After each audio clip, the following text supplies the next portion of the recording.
Shalom, damai di hati. Selamat hari Minggu, saudara-saudara seiman, anggota Gemim Immanuel Jakarta Barat dan sekitarnya. Walaupun kita masih dibatasi ruang gerak kita oleh karena pandemi COVID-19, bahkan dengan peraturan PPKM darurat, mengucap syukur kita walaupun dari rumah masing-masing diberikan kesempatan untuk beribadah pada hari Minggu ini. Saya harapkan kita tetap ada rasa syukur, ada sukacita, semangat, tetap menjaga kesehatan, dan biarlah kita belajar menyerahkan semuanya kepada tangan Tuhan yang memelihara kita. Firman Tuhan, tema bulanannya adalah menerima dan memberlakukan keadilan Allah. Kemudian tema mingguannya adalah pendidikan anak yang berkarakter. Judul daripada renungan saya adalah pendidikan karakter Kristen. Sebagai pembukaan, pendidikan karakter Kristen artinya proses pembentukan diri sebagai pengikut Kristus untuk menjadi serupa seperti Tuhan Yesus dalam pikiran, perkataan, dan perbuatan. Singkat kata, pendidikan Kristen adalah proses pembentukan karakter Kristus yang terus-menerus. Buahnya seperti kejujuran, kesetiaan, integritas, kepedulian akan orang lain, rendah hati, dan mungkin juga rela berkorban. Saya membagi renungan ini dalam beberapa bagian. Yang pertama, perhatian dalam pendidikan karakter Kristen. Kita dapat melihatnya ayat 1, ayat 2, dan ayat 10. Kata kuncinya adalah dengar. Saya bacakan ayat 1, dengarkanlah hai anak-anak, didikan seorang ayah, dan perhatikanlah supaya engkau beroleh pengertian. Karena aku memberikan ilmu yang baik kepadamu. Janganlah meninggalkan petunjukku. Kemudian ayat 10, hai anakku, dengarkanlah dan terimalah perkataanku supaya tahun hidupmu menjadi banyak. Aplikasinya bagi kita, saat ini kita mungkin perhatian kita terbagi-bagi, khususnya anak-anak kita dengan adanya gadget, alat-alat sosial media. Mungkin ada baiknya sebagai orang tua kita menyediakan waktu yang khusus untuk berbicara kepada anak-anak kita supaya mereka mendengarkan nasihat-nasihat sama seperti Salomo kepada anaknya. Salomo adalah pengarang kitab Amsal. Kemudian bagian yang kedua adalah penerusan pendidikan karakter Kristen. Kata kuncinya adalah keluarga. Betapa pentingnya fungsi keluarga untuk pembentukan karakter Kristen bagi anak-anak kita. Ayatnya, kalau saya baca dari ayat 1 sampai dengan ayat 4 berbunyi, dengarkanlah hai anak-anak, didikan seorang ayah, dan perhatikanlah supaya engkau beroleh pengertian. Karena aku memberikan ilmu yang baik kepadamu, janganlah meninggalkan petunjukku.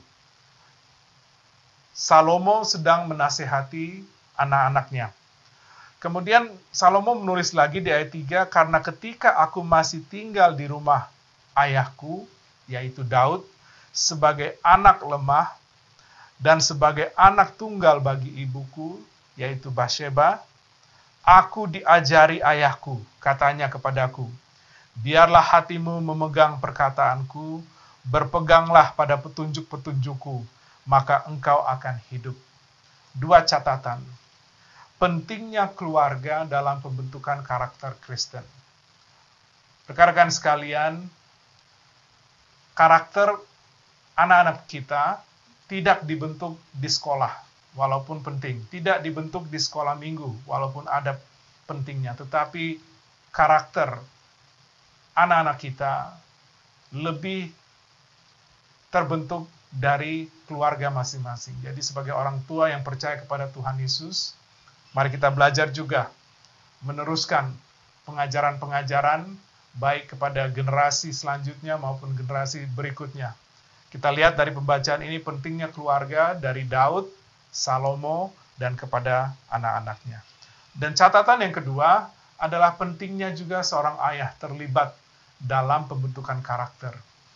Memang dalam membesarkan anak-anak, orang tua bertanggung jawab penuh, tetapi Firman Tuhan kembali menjelaskan pentingnya ayah juga sebagai suami, sebagai orang tua, terlibat dalam pembentukan karakter seperti Salomo kepada anaknya dan seperti Daud kepada Salomo. Kemudian yang ketiga, penerapan pendidikan karakter Kristen. Ada dua hal, harapan, dapat kita lihat ayat 11 sampai dengan ayat 13. Dikatakan, aku mengajarkan jalan hikmat kepadamu, aku memimpin engkau di jalan yang lurus. Bila engkau berjalan, langkahmu tidak akan terhambat.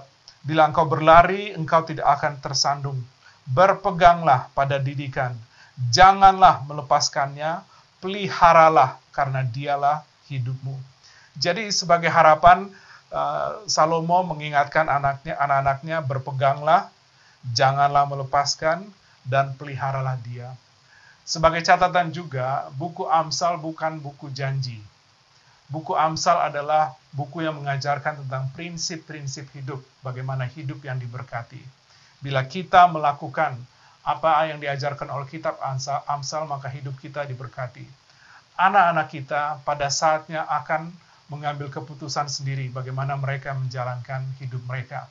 Tetapi sebagai orang tua kita, di dalam penerapan Amsal kita tetap berharap agar mereka tetap berpegang pada pendidikan, tidak melepaskan, memeliharanya, sehingga mereka boleh berhasil dalam kehidupan mereka. Kemudian yang kedua, tidak hanya harapan, tetapi juga larangan.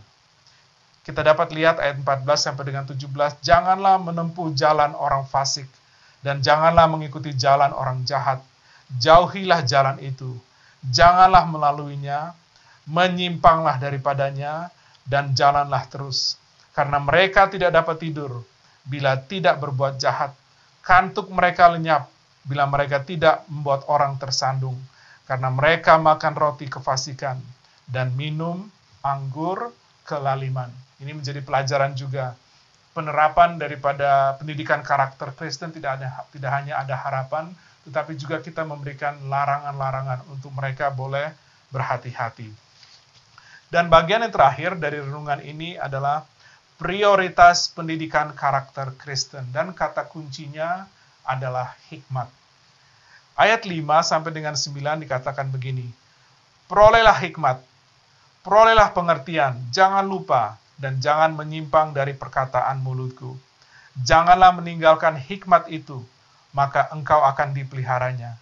Kasihilah dia, maka engkau akan dijaganya. Permulaan hikmat ialah perolehlah hikmat, dan segala yang kau peroleh, perolehlah pengertian. Junjunglah dia, maka engkau akan ditinggikannya. Engkau akan dijadikan terhormat apabila engkau memeluknya. Ia akan mengenakan karangan bunga yang indah di kepalamu, mahkota yang indah akan dikaruniakannya kepadamu.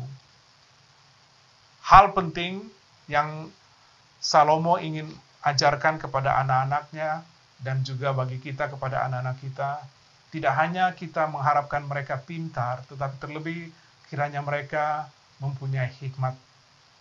Ada satu cerita ilustrasi, kalau kita ingin mencari pengetahuan, maka kita melihat sekeliling kita dapat belajar tentang banyak hal. Tetapi kalau kita ingin memperoleh hikmat, satu-satunya jalan adalah kita melihat ke atas, kita mencari Tuhan. Lalu sumber hikmat itu apa? Saya mau katakan sumber hikmat adalah firman Tuhan. Mazmur 19 ayat 8 mengatakan, Taurat Tuhan itu sempurna, menyegarkan jiwa. Peraturan Tuhan itu teguh, memberikan hikmat kepada orang yang tak berpengalaman. Jadi ada hubungan yang jelas antara firman Tuhan dengan hikmat. Kemudian Yeremia 8 ayat 9. Orang-orang bijaksana akan menjadi malu, akan terkejut dan tertangkap. Sesungguhnya mereka telah menolak firman Tuhan. Maka kebijaksanaan apakah yang masih ada pada mereka? Jadi ada korelasi, ada hubungan yang erat antara hikmat dan firman Tuhan. Dan hal ini mungkin lebih diperjelas di penulisan di Perjanjian Baru pada saat Paulus menasehati Timotius, anak rohaninya. Di 2 Timotius 3 ayat 15 dikatakan begini, ingatlah juga bahwa dari kecil engkau sudah mengenal kitab suci yang dapat memberi hikmat kepadamu.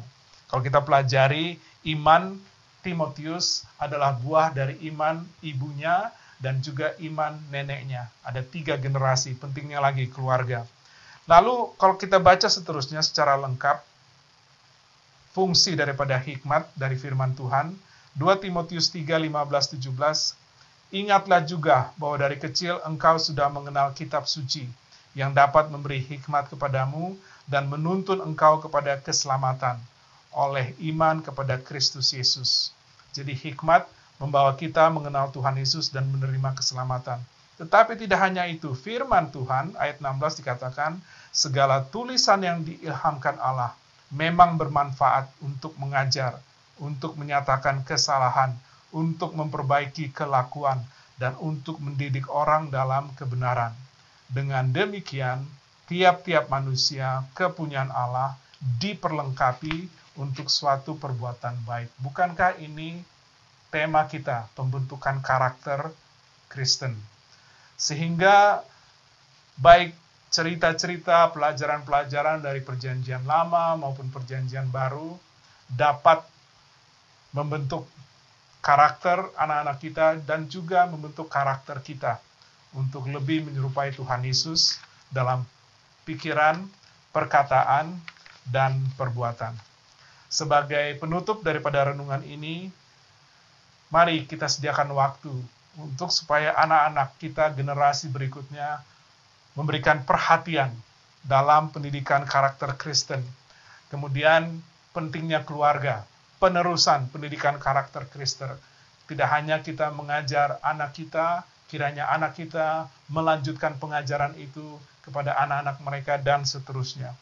Kemudian penerapannya, yaitu penerapan pendidikan karakter Kristen, kiranya ada harapan bahwa mereka akan memelihara firman Tuhan dan juga kita memberikan larangan-larangan untuk mereka berhati-hati. Dan yang terakhir, prioritas pendidikan karakter Kristen adalah kiranya generasi penerus, anak-anak kita dan seterusnya mempunyai hikmat. Kiranya Tuhan Yesus memberkati pemberitaan dan penerapan firman-Nya. Haleluya. Amin.